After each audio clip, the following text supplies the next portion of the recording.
Hey, what's up? You're checking out another episode of the Juice Box Heroes podcast. I'm one of your hosts, PK. I'm joined always by the leader of the Dubon fan club, Moreno and Bryles. What's going on, fellas? How y'all feeling tonight? Uh, it's kind of a rough road trip. Kind of didn't work out the way we was hoping that it would. Um, Game right now is currently in the bottom of the eighth. We just tied it. It's good to see the offense decided to wake up, and that's all I got. What about you, You Bryles? you you sound so happy right now, by the way, Chris. Yeah, super stoked. Yeah, get this guy a happy pill. No, don't get me wrong. It was a rough road trip, but at least we had some movement going on. So I know we're going to get into it here in a little bit, but our outfield is looking a little bit more productive than it was a couple days ago, and especially since our last podcast. So, hey, listen, I'm not complaining, and pitching actually wasn't that bad as far as the starting pitching was concerned. So. Yeah, look, man, the Baltimore series. Look, I'm just gonna say this. Baltimore, they scared me in June when they came into town, right? Because we were playing like shit. They were playing like they've been playing. We handled them in June. Going to Baltimore, I was like, man, this is going to be a pretty tough series, but a good one. But and I know we lost, and what I'm about to say, someone's probably going to say, yeah, but we lost. However, we own them. We should be 7-0 against those guys this season, right? 7-0. We played them four. We played them four. Yeah, we split the series with them. Yeah. So we match up good with them. So I'm not overly. I don't want to get too overconfident if we have to go up against them in the playoffs because it's a whole different ball game come postseason, right? But like they don't really scare me if we have to face them again. Like Santander's grand slam that he had. I mean, Abreu and we're gonna get into that more because Abreu's is complete ass. See tonight, but the pitch that Santander hit out was up and out. Was up and out. He yanked it. I mean, plus if you don't walk any guys in that inning, you don't have the guys on base. Yada yada yada. But that the Orioles series, man, we honestly should have swept them. And I know we lost two, but we should have swept those guys. We had every right to sweep them. And then we had the Phillies thing where um, I'm glad that we showed up on Wednesday to play. That was really cool. You know, Yeah, I think own them is a very strong word. on them in the Um, regular season. well, and I agree. Those last two games that we ended up dropping, is that what it was? We won the first two, then lost the last two. No, we Yeah. won. We won Sunday and Thursday, right? Sunday and Thursday. Yeah, okay. So those two games that we lost in between. Yeah, you had Santander hit that. That fastball was like a foot above the strike zone. Yeah, That one you can kind of been like, man, he just went up and got it. All right, I'll give yeah, you that one. But for the most part, up until what was that? The last game against the Phillies where they scored 10, had 17 hits. That offense, it's like it's and like Browse kind of went to as well. Like it led to, the few changes that were made. But man, it's the thing that I've been harping on the last few weeks that bottom four of that lineup is just, outside of Ben Gamble. And like I said, every now and then you'll get, a hit or so from Myers or Dubon.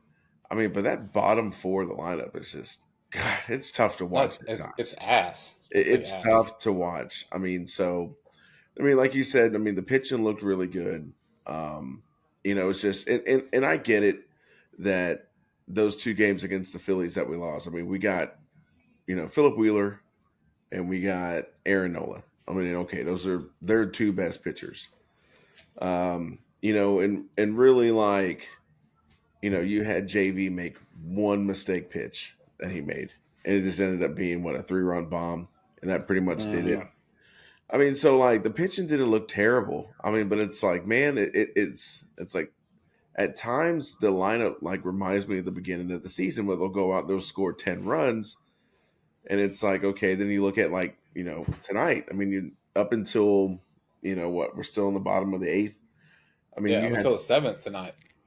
yeah. I mean, you got 2 runs off of our newest Astro, 2-run double. I mean, but like really outside of that, Jordan, had 2 hits. You had 5 hits, 1 for 6 with runners in scoring position. So it's like again, it's like this offense is like it's kind of sputtering, and it's just it's kind of frustrating to watch, but yeah. Are you good, man? Like I'm good. you honestly sound like you might want to roll into the fetal position and cry. No, I mean it's just like again, it's like you get the total package, right? Like that last game against the Phillies, you got the 10 runs, and then you have Myers hitting bombs, and then and it's like, man, that's great. Could you just fucking save that for when the next game when Jordan doesn't hit 3 home runs in one game, when we need the bottom of the lineup to do something, right? I mean, you look at the bottom 4 up until, like I said, up until the bottom of the 8th, the only guy with a hit was Jason Heyward. Everybody else 0 for 2, 2 strikeouts. Breggy gets tossed tonight on just the umpire being a complete moron and being. I missed that. Yeah, that's why. That's why Wick comes in there. Okay. Yeah. So and then you have. I mean, in that case, and I don't want to get into it just yet because I'm sure we'll now that you know about it. I don't want to get too into it as far as analysis because, like I said, I'm sure we'll get there. I mean, but it's just like, man, where, can we just, save some of that bottom of the lineup offense for a night where, Jordan's not 4 for 4 and Altuve's not 4 for 4. Can we just save it instead of blowing it all in one night? So. No, trust me, I totally get it. But I mean, to go back to the 2 series we just came back from, we're looking at the Baltimore Orioles who are leading the AL East. And we've seen them. They remind me so much of the Astros from 2015 last year, and then coming up to the World Series 2017 Astros almost this year, but not quite yet. It's like they brought all these awesome guys up. From AAA, they're minor leagues, and they're all studs. And they've made a couple of good trades here and there. So don't get me wrong. I knew that was going to be a tough series. The fact that we split it, I'm not going to be like super mad about that by any means. But PK, to your point, I mean, yes, could we have actually swept that series? We probably could and should have. But I mean, it's baseball, right? So you're going to lose a couple, you're going to win a couple. I mean, when it comes back down to the Phillies right now are leading the NL East, and it's dude, they are playing such good baseball. That Bryce Harper walk-off is the one that killed me in that entire series. And I'm like, you've got to be freaking kidding me right now. It's like, it has been absolutely ridiculous what they've been able to pull off with the players that they have. And don't get me wrong, they have good players, but we're still talking about an NL East team. The Astros should be able to go in there and dominate, except for the fact that we've had some kind of questionable lineups, and I know we'll probably talk a little bit more about that as well, but at the same time, questionable lineups, good pitching, and then it seems like our 25-man roster, 26-man roster, is actually looking a little bit better than it did when we were on that road trip. So hopefully we'll see what happens. Yeah, I mean, in a nutshell, I mean, you pretty much went, 3-4 against 2 of the top teams in each league, right? I mean, the Orioles, if they're not, I mean, because they're ahead of the Yankees, right? They're like daily back and forth with Yankees. Yeah, I mean, so you essentially, basically, yeah. Your last 7 games were against 2 teams that are within a half game of being the best team in each league. Yeah. And outside of shooting yourself in the foot a couple games, or really outside of really 1, maybe 2. I mean, you could have easily went 6-1, 5-2 against essentially 2 of the best teams in each league. I mean, so yes, I mean, we didn't get the results that we wanted. I mean, but again, this isn't the White Sox and the Rockies that we just played, and where it's disappointing that we didn't do better. I mean, again, these are and to what Browse was saying. Yeah, I mean, what Browse was saying. Yeah, this team reminds me a lot of the Astros 2015 and, maybe not 2016 because the Astros didn't make the playoffs in 2016, but like they're a team they remind me. Granted, their front office is ran by I think it was Luno's right hand man. So of course, and the Phillies are the Phillies. I mean, and of course, Harper was going to get that walk off. Yeah, I mean, But so it's frustrating, but it's like again, I'll take the Astros postseason experience over the Baltimore's if they face each other in the playoffs.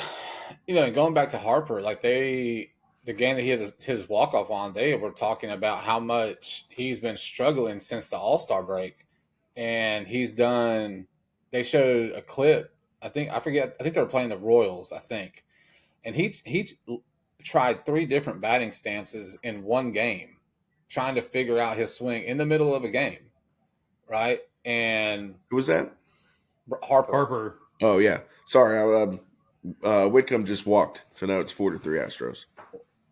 Sorry, Fantastic. Go ahead. Sorry. Well, sweet. Well, I'm glad that you ruined the crescendo of the moment because I'm like 2 seconds behind you. But anyways, yeah. So they were saying that Harper's been struggling, but watching the Phillies come up, it just like the 17, 18, 19, 20, 21 Astros where it's like every single guy that comes up to bat is like, good Lord, like there's not a break in this damn lineup, and I think with the Wheeler game, we were actually at the plate really selective. We actually got his pitch count up pretty quick, and we were right there with it. I think that was the Blanco. Let the Blanco start. That was Yeah. He went like 4 innings or something like that. 4 1/3, 4 2. He didn't. I don't think he made it very long. I'm not sure. I'm not sure on the stats, but we're also starting to see that. We've been talking about that for a minute, right? Like, this is the most innings this guy's pitched. Chris, you brought this up. I don't know how many times. Probably in the last month and a half of Blanco's up there in innings pitched. This is the most he's pitched, and you start to see the fatigue a little bit. He's not as crisp, on his pitches. So, I think overall, I would have liked to have a couple more wins, especially in the Baltimore series. Like those two probably frustrated me the most was because we were right there. We should have taken all 4, and that kind of segues into this Bryan Abreu situation. This dude. Real quick, was it the entire series that Real Muto was batting like 7th in that lineup? Yes, dude. Dude, yes. That's crazy. That's crazy. That's what I'm talking about. That's crazy. They just keep sending dudes up, and it's like Real Muto's batting 7 in your lineup. Yeah, like it's nuts. Yeah, but he didn't really do dick either, though. He didn't really do much. And PK Blanco went 5.2 innings in that game. Okay, but still, anyway, just you proved your point though. Which I guess that's what we should expect from him, right? But we've also known him to we've seen what he's done all season, but we're at the beginning of September, right? Like, when's this guy going to kind of come back to earth? We kind of seen it a little bit. He's been good, but recently, but he gets into binds a little bit more, and his pitch count gets up, pretty good. But I think overall, dude, our pitching has been fantastic. Like Arrighetti last night took a no-hit bid into the 7th, I believe. Was it last night? Yesterday afternoon. Yep. Yesterday afternoon. Yeah. I thought he took it to the 8th. Yeah, he took it to the 8th. And then, tonight, knock on wood, but like Hunter Brown gave you 6 2/3. He walked 2 guys, I think, with 2 outs, so they had to yank him. But Brown and Arrighetti have been like just stupid freaking good in this run, man. And Fromber too. Fromber, I think his last outing probably wasn't. I don't even. What was his last line? Fromber's last outing. I think he also only went like 5 and some change. He didn't go very long either, right? Yeah. But, as far as Arrighetti and Blanco, it should help with them going to a full 6-man rotation. Oh, 100%. And they've been doing that. And I think that extra day of rest is massive. And the crazy thing was, the last time Hunter Brown faced the Royals, wasn't his ERA like over 9? Or it was like 12? or It was something stupid. ridiculous. Yeah. Something really stupid. He left this game tonight with an ERA of 3.55. Mm-hmm. And to think like where he came from, because it wasn't just one bad start, two bad starts. Like for the first like month and a half, 2 months, it was every start he got shelled completely. So yeah, I mean, for 2.5 months later, if you had on your bingo card that after posting an ERA after like 6 or 7 starts of over 12, come late August, I mean, we're a few days away from September, that Hunter Brown's ERA was going to be 3.5. Dude, it's insane to even think of. And his whip's like Yeah, it's stupid. 1.5, 1.6. Yeah, it's like I think they were saying his June ERA was like 1.13, and then they're saying his July, something like that. Then his August is like 1.85. It's like he's been ERA wise the best pitcher in the major leagues now for 2 months. At So least Brown's 2 or 3 ERA the last 7 games has been 2.11. No, that's fair. His last 15, 1.96. No, I was close. I mean, that's not to correct you. That's just to say, like, Yeah. dude, like, I'll take Dude. that all day. And like somebody asked me today, I don't remember who it was, or maybe it was yesterday. They asked me, maybe it was Benjamin. I don't Why know. are you so sad? No.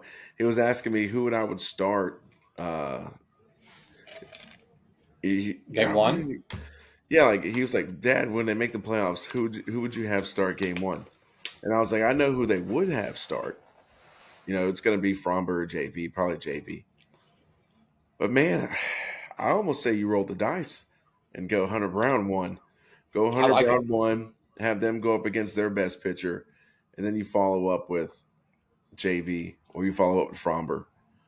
And then you have I think JV is your 3. Yeah. I think. He is right now. I mean, definitely. If you look at what Arrighetti did, you look at, we're talking about Brown and everything that he's done. I mean, it's like, how would you, the only reason you would put JV in there is literally for experience. That's it. Fromber's honestly been like the best pitcher on the team up until like his last 2 starts. I mean, he's had kind of a little bit of a rough, go there in the past, but I mean, who knows? It's right now. I put Hunter in there all day long. Yeah. Hunter, Fromber, JV, Arrighetti, Rennell. That's your 5. Yeah. I think. Well, I mean, your playoff, I think you're going to go down to just 3 starters. So I would probably go Brown number 1. Yeah. Fromber number 2. And then JV number 3. And then for whatever reason, my first 2 guys out of the bullpen are going to be Blanco and Arrighetti. Yeah.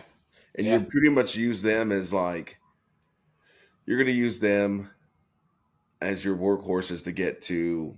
I mean, if it's me, they're pitching. Or piggyback them.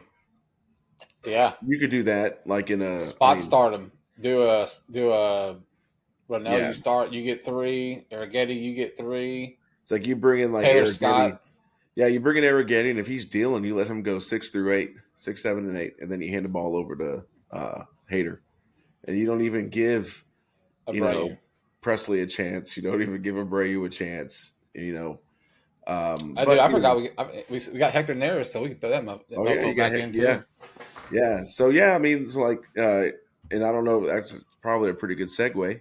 Since I think I want to say the last week had we signed Neris. I know the rumors were out that they were looking at him.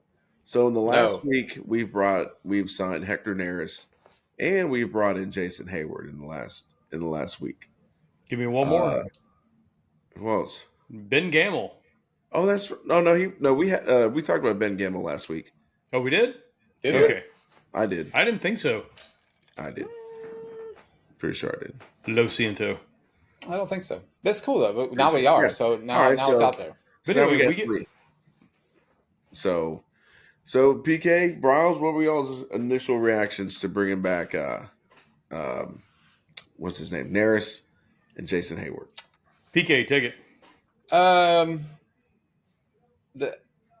didn't get up for it. I didn't get down for it. I was like, cool. We need another arm type of deal. I didn't think he was having that good of a season for Chicago. I know that they were using him as their closer, which I don't think that's really his role. That's not where he succeeds at. I don't think. I mean, you know To what I'm be saying? So fair, he was a closer with the Phillies before he signed with us. that's fair. I just think, at least, obviously for us, no one's going to close except for Hader, right? But I think I like Neris in those high leverage situations. Plus, he's got just that dog attitude. Yeah. Like, I don't know how many times I saw the video of him going after Rodriguez from Seattle after, striking him out, like barking at him the whole way back to the dugout. You know what I mean? So, Yeah. Give me that day all day long. All Give day, me that dude all day. all day long. Yeah. Give me that nasty all the time, right? So I'm cool with it. I'm really cool with the Daenerys thing, and of course he comes out and throws. I think game 2 of Baltimore, and he looked filthy. He looked absolutely filthy. So very pumped to see him. The Heyward thing, teams typically don't let guys that are good go.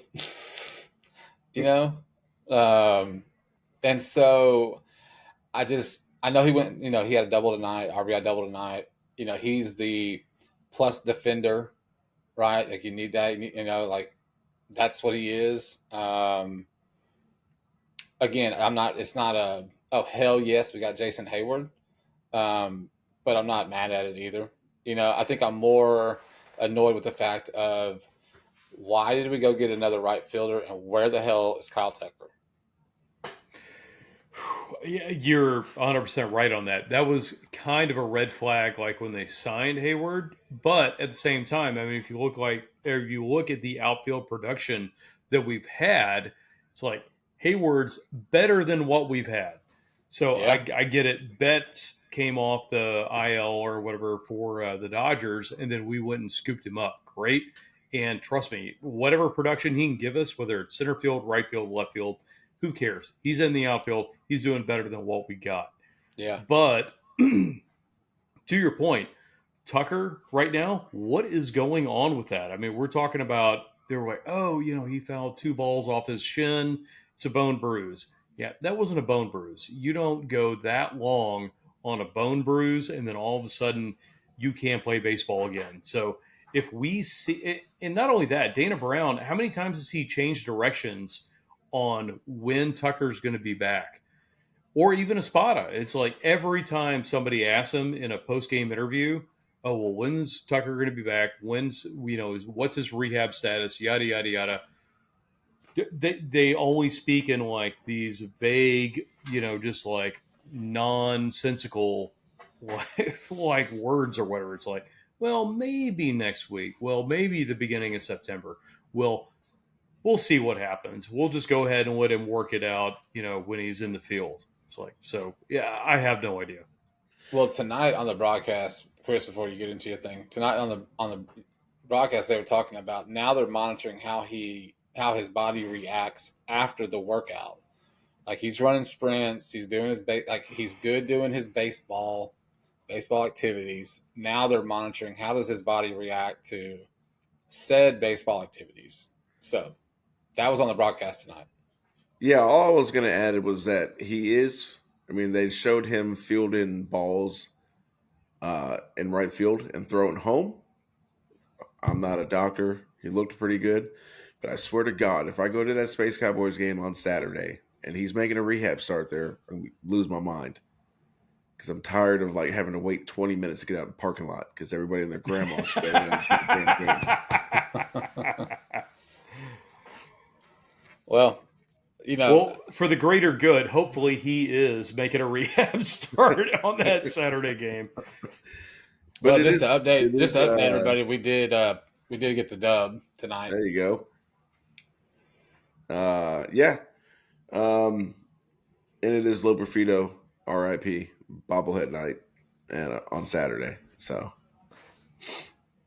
do you, Chris? Are you not going to bring up the catch? Oh, what catch?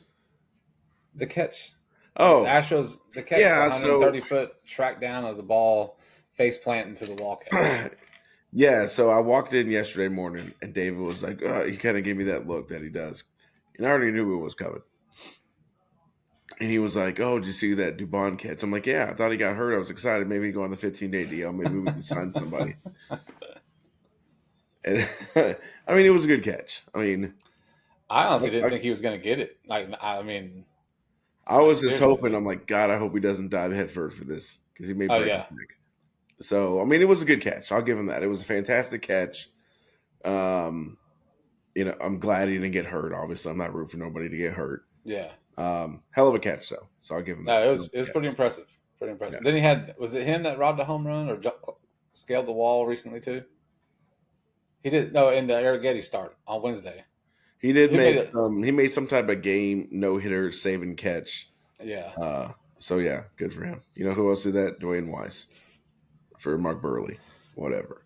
Yeah, I was about to say who, and you were about to say exactly. So, yeah, yeah, So yeah. there you go. I mean, honestly, I was cool with the Neris signing. I mean, obviously, it's better to have another veteran arm in the bullpen. It didn't cost us anybody, so now we didn't have to hear anybody bitch about who we gave up for him. Which Kikuchi had another good start. Just throwing that out there. Look, dude, I'm just about out of Um, Crow. Okay, so Yeah, we're done with that. we're done Me and PK lose. to the so bone. We ate it to the so bone. and I made this comment to PK, or I think I made it in the chat. I was like, I don't have anything wrong against Heyward. I mean, at this point, I agree with Bryles that anything he gives us positive on the offensive side is probably more than what anybody's expected. I mean, the guy started off really good in his career, and then the last like 2 or 3 seasons, he's kind of tapered off. I think last year he hit like 260 something. He's at But 208 right now. yeah, I mean, he was their fourth outfielder. Yeah, He yeah. wasn't going to start over Shohei's a DH. But he wasn't going to start over Teoscar Hernandez. He wasn't going to start over Mookie Betts. He wasn't going to start over insert whoever they have in Whoever that else they have, yeah. position. So, but of course I said, sign Heyward, but Biggio's still a free agent. And then I was told we're never going to sign Biggio this year, Or Bauer. or Bauer. Oh yeah, or Bauer. Which I mean, at this point, you kind of don't need him. I mean, obviously, with the pitching the way it has been, really the only guy who's been kind of shaky has been JV. And, I mean, even though Arrighetti's line is kind of straightened out a little bit, he's still, can get a little shaky here and there. But yeah, so like I said, I'm good with Heyward. Ben Gamble has been hitting, so I don't care, whatever. What do Yeah, you I think, mean, Mike? there was just no one else. No splash, right? I mean, it was good. I like Yeah, him, but it's not like, oh, hell yes. I mean, like him coming up and getting that RBI double, I was like, sweet, awesome, because I'm sure Chaz would have struck out, and we probably will see Chaz on Saturday because Y'all will. now he's He'll be there. now he's a space cowboy. He's no longer an Astro. So my big question is: are we going to see Neris take Abreu's spot now, especially after what he's been doing in the 7th inning? Abreu, as we've talked about, is hot garbage to pull one of Chris's, but he's been absolutely terrible. I mean, I don't know who else we could possibly put in there, especially with Presley on the IL right now. He pitched tonight. Yeah, they just activated him. Oh, they did? Okay. Yeah. I didn't see that. Yeah. But he had been, so you're right. Yeah, but still, it's like, so you've got Presley, who's been pretty much not effective lately and went on the IL, so that makes sense. But at the same time, it's like Abreu, even though he has been healthy, has been absolutely terrible, which he was supposed to be nails in our 7th inning guy. So now that we got Neris back, are you going to put him in there? Are you going to put Taylor Scott in there? I mean, who are we putting in? Who are we actually?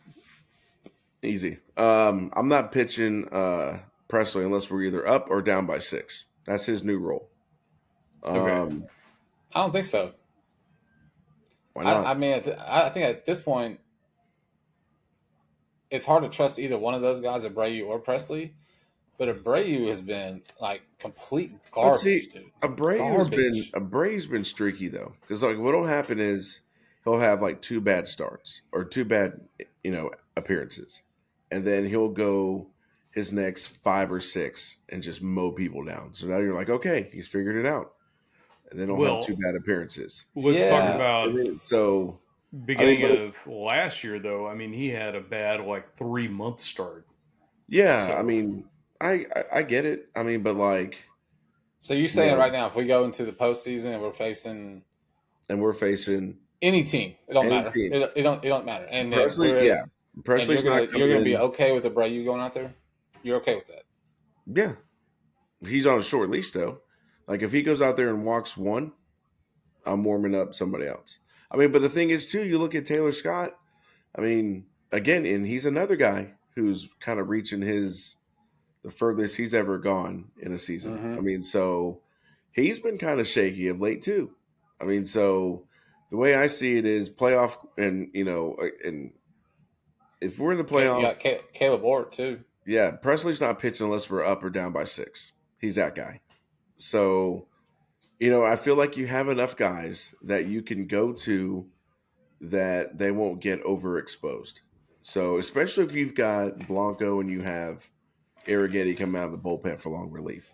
So like if Hunter Brown goes 6 like tonight, you can bring in Blanco and have Blanco go 7 through 8, or clean up the rest of the 5th, go 6, 7, 8, and bam, shut him down for 3 innings. Boom, and then you bring Hader in, and then that hypothetical, you're not seeing Abreu, you're not seeing Taylor Scott, you're not seeing Neris, you're not seeing Presley, you're not seeing enter the next guy, Ord. There you go. Ord. So again, too, like if JV goes 5, then you bring in Arrighetti, and if Arrighetti's dealing, you let him go 6, 7, 8, and then you bring in Hader. Maybe warm up somebody just in case Hader gets a little, little shaky. So in 2 games, you have the ability to, and again, this is a big if, Blanco's on fire for 3 innings and Arrighetti's on fire for 3 innings, where these guys, for your typical guys that go 6, which would be Brown and Verlander, that you can only really see one of your main bullpen guys. So if Fromber goes 8, then you could throw, Caleb, you could throw Neris in the 8th, then you can throw in, or you go Abreu in the 9th. So in a perfect world, that's what I'm doing. Like if I have the ability and I put in Blanco to clean up or to come in after Brown, if he rolls through the 6th inning, he's going out there for the 7th. If he rolls through the 7th inning, guess what? He's going out through the 8th, and I'm warming up Taylor Scott just in case. And then if he rolls through the 8th, well, guess what, Taylor? Sit down. Hater, you're going in. Yeah. And in a perfect scenario, that's what I would do. And I really hope it's that way, man. I miss the old school baseball where you see starters go like in the playoffs. That was the best. Is like when you're watching starters go like 5 and then 6 and then 7, and then all of a sudden you're like, are they to come out in the 8th? And then they come out in the 8th. It's like you don't see that very often, and we're lucky enough right now. I think we have enough starters to where that could possibly happen, but it's not a guarantee. I mean, you got to keep in mind this is still, modern baseball where everybody's expecting to have your bullpen go basically your 6, 7, 8, and 9 inning. Now, do we need that every game? I don't think we really do, especially with the starting, 5 that we've got. We're talking about rolling in the playoffs, but and like I was saying earlier, if you can piggyback 2 starters, I honestly, I think that point would save your bullpen to where if we had to go to that position, we possibly could. But anyway, as far as pitching is concerned, I think we're in a good spot. I haven't been able to say that in a while. I know. Yeah, and I even forgot about Kikuchi too. You even got him, and you can pull out the pen. So you have 3 guys that can give you anywhere from 2 to 3 innings, 3 to 4 innings. With what Kikuchi's been doing, put him in the rotation. Are you kidding me? Like now, he would be my number 3 starter in the playoffs. The way he's been throwing for us. I get it. Kikuchi's not going to start over. He's not going to start over JV. He's not going to start over Fromber. Hunter Brown? And he's not going to start over Hunter. Dude, Hunter Brown has been dealing like stupid. No, I know. Dude, I know. I'm sorry. I like Kikuchi, but he's not cracking the rotation over Hunter Brown. I'm sorry. Oh, he better not, but you never know with this team. If JV wasn't JV, he wouldn't be cracking over. That's true also. Over I think Hunter with JV right now, you're just getting JV because his name is JV. Well, Yeah. he walks into the room and says, "Hey, by the way, I'm JV and I'm starting tonight." And Yeah. everybody's like, "Oh, okay, cool." Oh, yeah, that's right. Hey, you're tomorrow. Yeah. Here's the ball. Yeah. Who do you want catching you? Oh, okay. Yeah. Oh, yeah. Oh, wait, you want to do Bond playing center field? Okay, here. Got it. Like, you know what? Now you're trading. Yeah.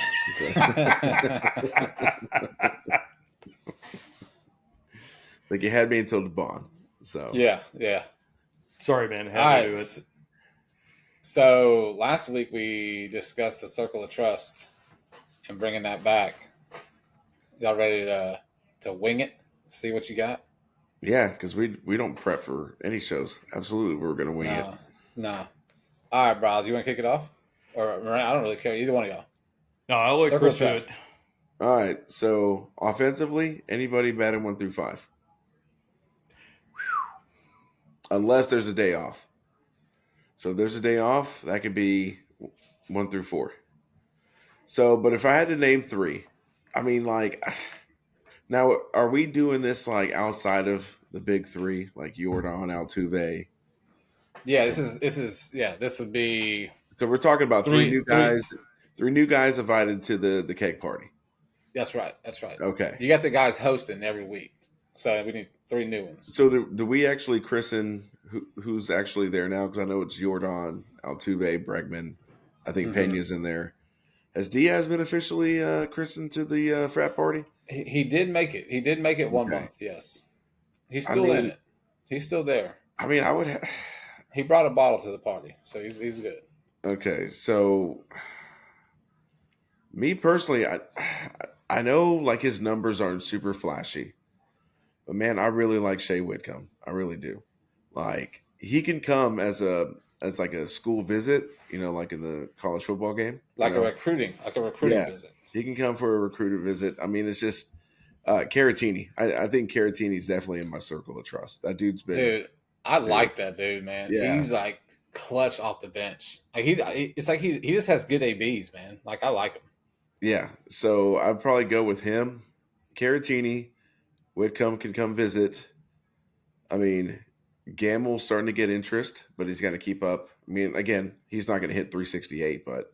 So would you say that you've sent, you've DM'd Ben Gamble? Yes, I've DM'd him to see what his intentions are as far as fraternities. You send him on a beer run. Yeah. Yeah. Yeah, I mean, I would probably cement in Yainer Diaz. And then Caratini's definitely he's starting to get he's starting to go through the initiation to be legit. And then Shea Whitcomb, he's getting invited, but it's just a visit. And of course, I mean, like, I think Pena's already in. Yeah, I think Pena's in. I mean, he does some dumb he does some dumb shit, dude. Like, yeah. And I swear, and I feel like every time I watch his at bats, he's hitting a dribbler to third and he's beating it out. Like, which is cool. Yeah, I was gonna say, but he beats it out though. But then he does something dumb like that error tonight, which leads to that 3-run double. Okay, yeah, that tonight, and then I don't know if it was Baltimore or Philly. He bobbled it, and instead of like he shovel past it, but like into right field. Was that Baltimore? Yeah, that was Baltimore. Like, he threw it over Altuve, which is you know what I'm saying. So it's just like he just does some dumb shit, man. I don't know. I mean, if we're going to go back to like the fraternity part, like Pena is like the one that should be taking the 10 home, but he always takes the 7 home just because like that's what he can actually handle. Yeah. I think pitching wise, probably be a lot more names. I mean, obviously, I think that we officially christened in Blanco because I know he was the guy that was going through initiation last time. Yeah, no, yeah. Blanco's He's a mainstay. Hunter Brown is in. He gets the pass 1,000. initiation. He's in. He doesn't even have to Agreed. go through initiation. He's in. He's like a legacy. He's just Yeah. in. Yeah. So he's in. Arrighetti, like I said, Arrighetti, if he continues to go on this trend that he has, because it used to be 1 good start, 3 shaky starts, but now he's like 2 good starts, somewhat of a shaky start, and then you roll into dude almost throws a no-hitter. I still think he was rushed to the majors, but I think he But could look, start. I think he could start. Maybe we're getting the initiation process going. He's definitely invited. I'll definitely sponsor him because Arrighetti was the one I was going to say. That was the one I was saving for the whole thing. Yeah. And then bullpen wise, shit. I mean, Caleb Ward has looked good. I mean, but like I still he's They're caught all the pledges. yeah, he's caught the interest. We've sent the DM. You know, we're starting to check out his background. But yeah, I mean that's it. yeah. I mean, I don't think I've really missed anybody. It's okay. So, Hader is automatic. I would say at this point, Hader's an automatic. I mean, if you look at his stats over the last, I don't know, 2 months, I mean, he is absolutely dominating the American League. I mean, has he? Yeah, I know he gave up the home run to Harper, but other than that, I mean, he has absolutely been dominating. So I would put him in the circle of trust. As I mentioned, Arrighetti, for me, you've got to put him in the circle of trust as far as pitching is concerned. Anybody else in the bullpen? I don't trust anybody. Sorry. I mean, to be fair on that Hater thing, it was pretty dumb to send him back out. Yeah, It was. But that was more Espada than it was Hader. Yeah. Yeah, but that's the MO for Espada. If he's going in the 9th and we hold him and then we got to go to extras, he's coming in the 10th. Like, that's just what he's been doing all season. Stupid. Yeah. Yeah. All right, so you got Arrighetti and who was the other one? Browse. No, I said Hader as far as relief pitchers are concerned. And then, man, yeah, we already talked about Yonir Diaz. I mean, that was the guy that I was going to harp on the most. I mean, he is right now, if you've looked at the stats, the best catcher in the American League and the second best catcher in all of Major League Baseball. And he's this much behind Contreras for the Brewers. So you cannot argue with that. It's from what we have gotten out of that position in the last, 5 years? I mean, to have him in there and doing what he's doing is unbelievable. So he's my number one circle of trust guy right now. I just wish that we threw out more runners. I know we threw out I know we threw one out tonight, but like I swear to God, like I don't know why more teams don't run, honestly. And I know it's the pitchers. I know it's part of the pitcher's job to, do the slide step to get to home quicker or to, hold till you have to pitch, right? Because the pitch clock. But I feel like, dude, like people just run. Like, they just run still. But PK, at the same time, are you going to take a 300 batting average and you're going to take home runs? No, I get it. And RBIs over pop time? I'll take that all day, every day. I will too. I mean, I will too. Yes, I'd rather not have a consistent out in the 8th or 9th spot, even though we already have that. But like, I know where you're going, right? Like, I'd rather have Diaz over Maldonado, right? Well, I mean, all day. I don't care how much of how good you are with the rotation. Like, give me the offense because that's how this league's driven, right? Offense. So yeah, no, I mean, I agree 1,000%. I'll take the offense all day. Anybody else? That's all I got. Okay. It's kind of along the same lines. But let's go with offense. So, I Pena and Diaz. I mean, I do trust Pena offensively. And then Diaz, like you mentioned, all your points there. I mean, the dude's just crushes. He's crushing the damn ball. And that's pretty much it. Other than anybody, that's it. That's it. Outside of the three that we have christened as the OGs of this fraternity.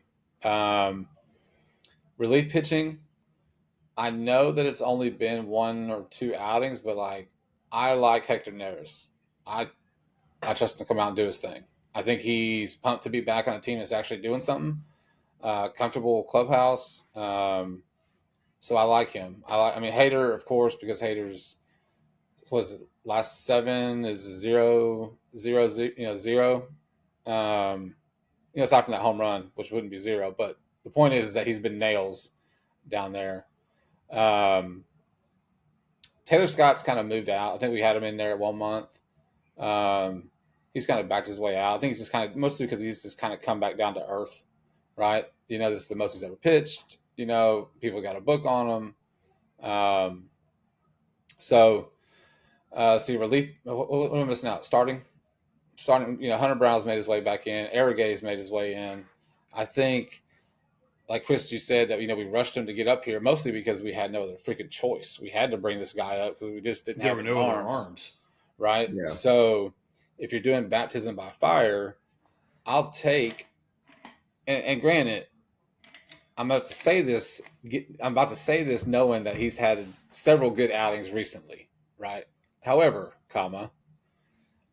if you're doing baptism by fire like we did with him, and it's taken him this long in the season to get to where he's at now, I'm taking that all day.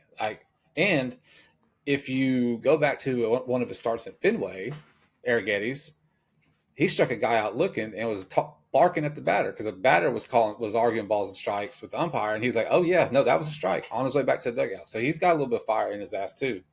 Yeah. So I keep forgetting about Kikuchi too. This is twice now. I think Kikuchi listen, I'm not ready to say I trust him yet. I feel like I'm going to die. He's only had 6 really good starts since. I'm going to die. I'm going to die on the hill next to yours with Kevin Biggio and Bauer. I will, except for what I said happened, You got lucky again. Because they changed his whole pitching repertoire, right? He's doing the complete opposite. Pitching, his percentage of usage for certain pitches is completely opposite than what he was doing in Toronto, which is a testament to whatever the Astros have cooking in the pitching, department, right? Hey man, even Verlander, when they were interviewing him Sunday night, they were asking him, basically what he changed or how was he able to become, more successful since joining the Astros. And he was kind of candid about it, which I thought was pretty cool. But he basically said that when he got to Houston, they showed him all the analytics for his pitches. And I guess JV was throwing a lot of 2-seamers when he was with Detroit. And what JV said on the interview was basically the Astros said, "Hey, look, your 2-seam's garbage. Stay away from it. Fastballs up," which is what he does, which is why he gives up so many, his vintage home run, right? But the point is that, yes, Kikuchi has had these great starts. I do like that he's on a team. I'm so glad that he's making these starts that he's doing. But I think it's more of a testament to the pitching coaches, which for me to say that, given all the shit that I talked about our pitching coach all season, I think it's a big deal, man. I mean, I'm really pumped with Kikuchi. But you're right. I do keep forgetting about him because he doesn't do anything flashy. He just goes out there and gives you 5 2/3, 5 1/3, 2 runs, 3 runs. It's nothing. It's nothing flashy. So I know I added more than my 3, but there's kind of this month with the run that we've all been on. I think it's too hard just to name 3 guys. Yeah, I agree. Yeah, I agree. I mean, it'd be nice to add a whole lot more, but like I said, man, the last month or so, that bottom 4, bottom 5, it's just been trash, man. It hasn't been good. No, it hasn't been. I mean, it's not gonna be. It's just not gonna be. Well, I mean that's why we have Ben Gamble. That's why we have Jason Heyward. I mean, that's why we have these guys on our team that we never would have ever anticipated having on our team 2 weeks ago. So yeah, trust me, I get it. It's been awful, and that's the same thing on why we don't have Tucker here yet. It's, I mean, the fact that we don't have him and we have a lead in the division right now is unbelievable. Well, I mean, like in the follow up on that, my thing is like these day offs that Espadas is giving these guys, and I get it, I get it. They need day. I mean, I guess they need days off, but Jesus Christ, dude. I mean, you don't have a 15 game lead over Seattle. No, Right? you I mean, don't. so they're throwing out these lineups. Like, what was it? A couple games ago that you had you know, you had Altuve and Jordan out of the lineup.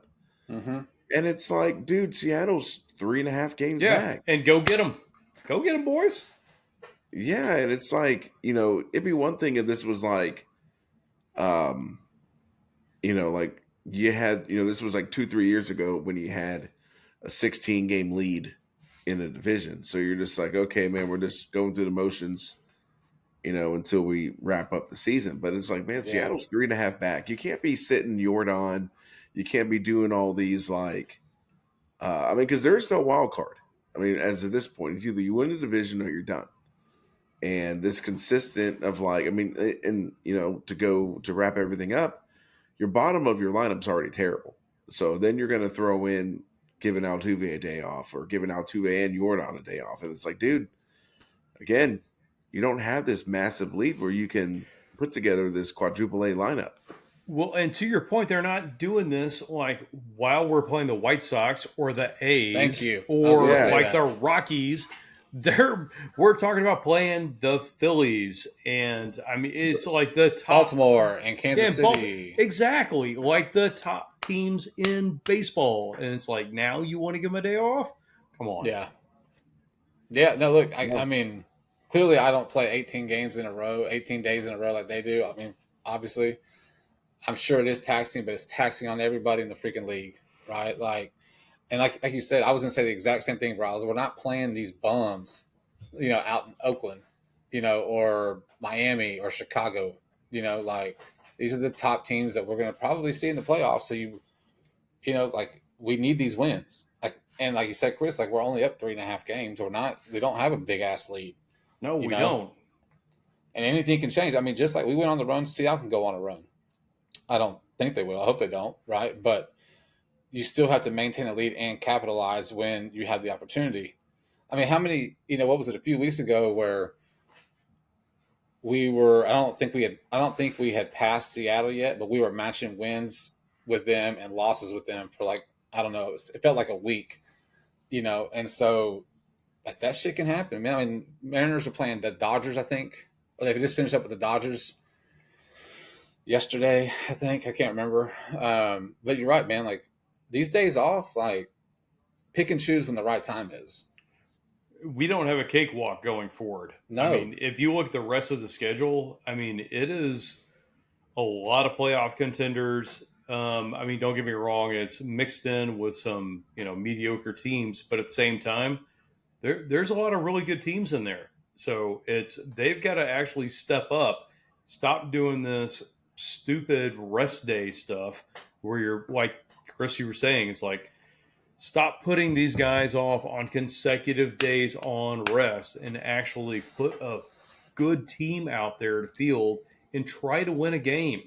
We are not guaranteed anything. When we play those shit teams, like, we have to go in there and win.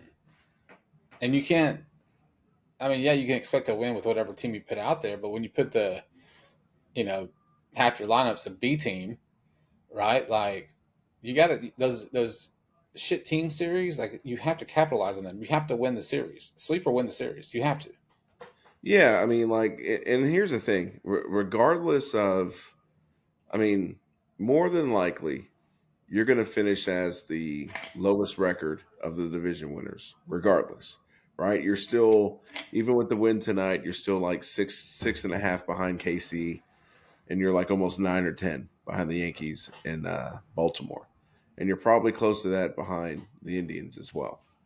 So your last 6 games of the season are against the Indians and against Seattle. Your goal is to make that second to last series against Seattle worthless. That's your goal. Your goal is to have a 7, 8, 9 game lead by then. Then you rest your players. Or if you go up against Oakland, you win the first 2. The third game, you've already won the series. I mean, I guess you could give Altuve a DH day. But again, you're resting guys, and I get it. You want your guys fresh for October, but you got to get to October first. Yeah. Go old school NBA version of this. When they knew the Spurs were going to be in the playoffs and they had a 20-game lead, and then they rest all their starters. Yeah, cool. Yeah, go ahead and do that. But we don't have that luxury right now. No, we have to win. We have to win ideally you want to win every series, right? But you essentially have to continue the clip that they've been on since June, which has been the best record in baseball. You have to keep winning. You just have to. And go back to Baltimore. Those were 2 of those 4 games that we should have won. We should have swept that. We should have swept that series. So it's going to be interesting. It's going to be fun, man. It's going to keep getting fun and frustrating at the same time. Because I'll be honest with you, man. The first 2 games, I didn't watch the Wednesday game. I remember texting the group oh shit, they actually showed up to play today, right? Because when I checked the box score, mostly because I forgot that it was a day game. That's honest, my honest thing. And then I'm like, oh shit, we got 10. Shut them out. But then Tuesday, I think once the Phillies went up 4-0, then I just I didn't turn it off. I just stopped watching it consistently because I'm like, we hadn't been doing anything, offensively to make me say, oh shit, here we come, right? And they got a pretty good bullpen up there. So I don't know, man. It's gonna be fun and it's gonna be frustrating, just like it's been all season. Well, it ain't gonna get any better once playoff times come. So I think I might have a heart attack during the playoffs. Yeah, I mean, it's playoffs are that's a whole different beast.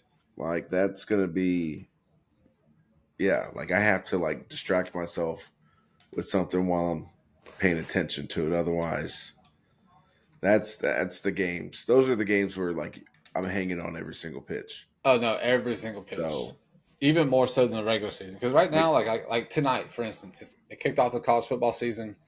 The big TV, I had 4 games on. I was watching the game on my phone. Lindsay got home and she's like, "You got to be shitting me right now." And I'm like, "What?" And she goes, "Could you not find one game to watch?" And I said, "No, there's 4 on." I'm like, yeah. So why not watch all 4? Yeah. She's like, "Well, what are you watching on your phone?" The Astros. And I'm like, "Well, we just need another TV." Yeah, you need to tell her it's only just begun. She knows. Look, she learned last fall that football at this house now starts on Thursday nights. Sometimes if I go a little crazy and want to watch some MAC football, I might do it on Wednesday night. A little Maction. A little Maction. And it's Thursday.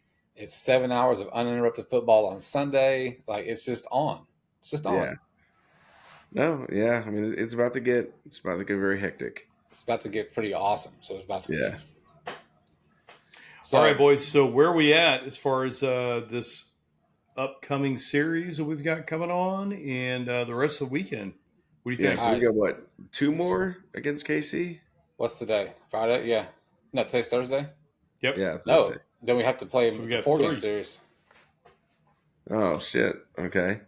And then they're off 3 against Tuesday. KC and 3 against Cincinnati away. That's right, at Cincinnati, then back for Arizona. The D-backs, yeah. Yeah. All right, so we're going to do this Thursday to Thursday, right? Thursday, they're off? No, off day this week is Tuesday. It's Tuesday. Tuesday's off day.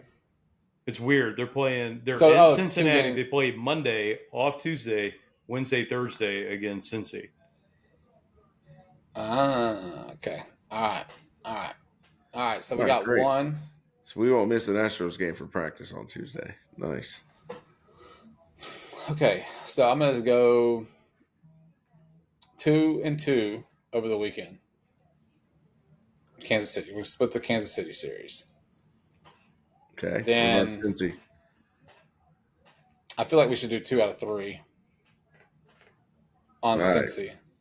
So that's going to be 4 and what? 3. 4 and 3. 4 and 3. Got it.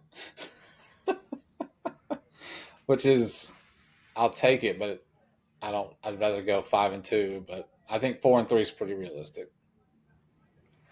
Okay. Who do we have going tomorrow?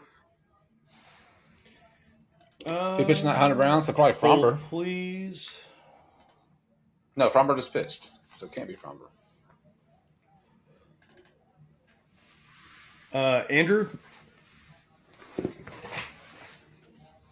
Who does pitch tomorrow? So Fromber pitched on Monday.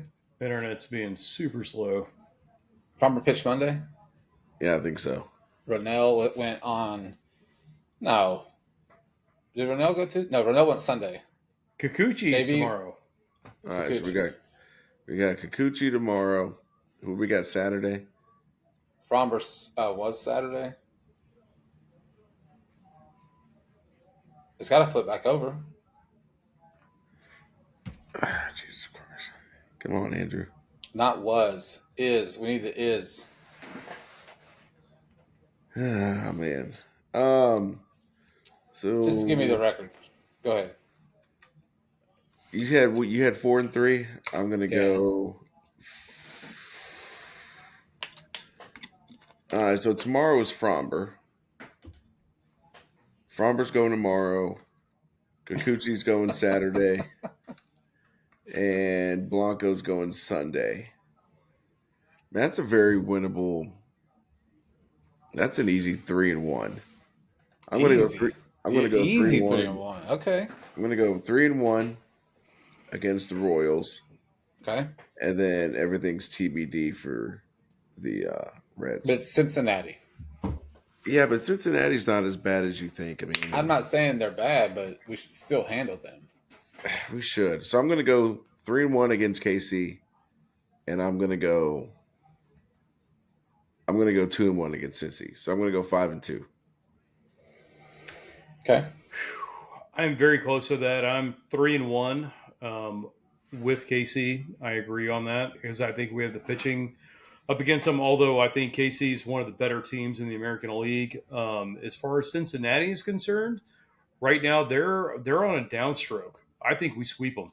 I think we're going 3-0 in Cincy. I think we're going to go on the road and absolutely murder them. 6 and 1. Like it. I like it.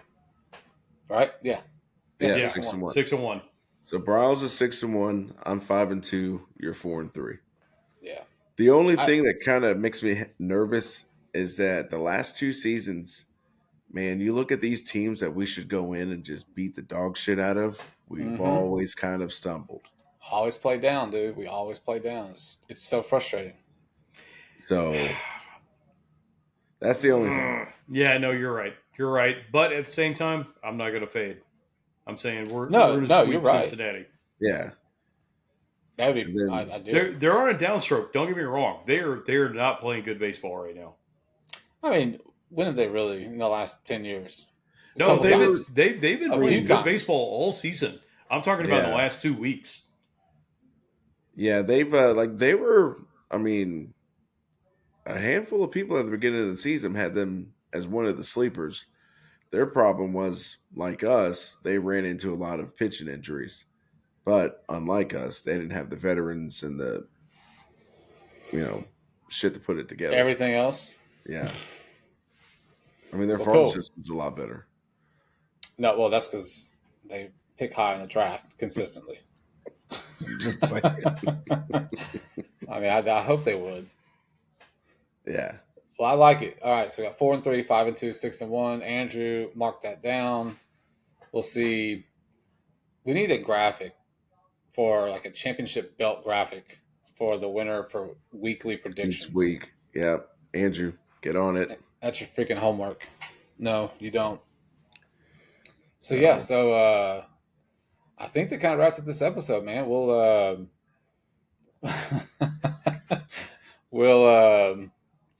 see what happens over the weekend and over Labor Day. Y'all got any big plans for Labor Day weekend? That's right, baby. Hook 'em. Saturday it starts. Saturday it starts. Colorado State. Pretty stoked about Maryland's first game. I don't even know who they play. Spoken like a true fan. Yeah. A lot of baseball. Space Cowboys on Saturday. Monday, Logan has his first practice, so we'll see how that goes. That should be fun. And then holiday practice, huh? Diehards. What's that? Yeah. On Monday, and then Benjamin's practice is on Tuesday. So see you there at practice with Colt, but over the weekend, catch me at Los Lagoon in El Campo, Texas. Come share a beer. The Yeti's going to be full and happy to treat. And hook them. That's right, baby. Yeah, let's see. What do I have? My oldest son is getting a tattoo on Saturday night. Nice. Is it a tramp stamp? Definitely a tramp stamp. And tribal. Yes. Yeah. Perfect. So I talked him out of the Chinese letters. So I said, just go with the tribal tramp stamp. And he's going to get a barbed wire. Yes. You know. Ooh. Hell yeah. So Go. So I'm going to go Saturday and watch that for a little bit. Maybe a Taz tattoo. Yeah. And of course, Texas football on the week. I mean, there's some good college games. I know we don't do college football on this podcast, but I'm just letting y'all know that there are some good games going on this weekend. Actually, it starts tomorrow. I don't know if Colorado lost to North Dakota State tonight. I know y'all really don't care, but they were losing at halftime. They were losing, and before we came on the episode, Colorado threw a pick in the end zone. So, anyways, it's college football season, man. I'm super pumped about that. We're getting close to the end of the baseball season, getting ready for when the real season kicks off, the postseason. Super pumped for that. It's kind of like the best time of the year starting. So, pretty excited. Yeah. The best. Absolutely. If only the weather would cooperate. If only the weather would cooperate. Ooh, they lost. Colorado won. Damn, they won by 5. Okay. Well, North Dakota State, man, you can't mess with those boys. I'm just saying. Yeah. So, I mean, I think that's going to do it for us tonight. Chris is like, yeah, cool story with the football. Hey, I mean, no, okay, so hold on. I mean, it's not that I don't watch it. It's just that you don't watch it. I don't have a team to root for. I mean, so you got Rice, man. You're Rice in the college football game. You should run for them. Fuck that. Fuck Rice. Okay. Well, that's because he didn't recruit well. I blame the athletic director and the head coach, which is me. So it's also user controlled. I mean, yeah. I mean, like, I really, yeah. I mean, there's not really a team that I root for. I mean, so listen. Look, we'll take you. We'll take you on the Texas. Just go get some burnt orange. You're good. I'm a free agent. I'm down. Yeah, just jump on, man. Second podcast. There you go. Running horns. There you go. That's right. The whole episode. So, yeah. All right, fellas. Well, I hope you guys have a great Labor Day. I want to thank everybody for tuning in. I want to thank the guy behind the glass keeping this thing going. And browse, have fun. Have a few beers for me over there over the weekend. And I guess we'll holler at you guys later, huh?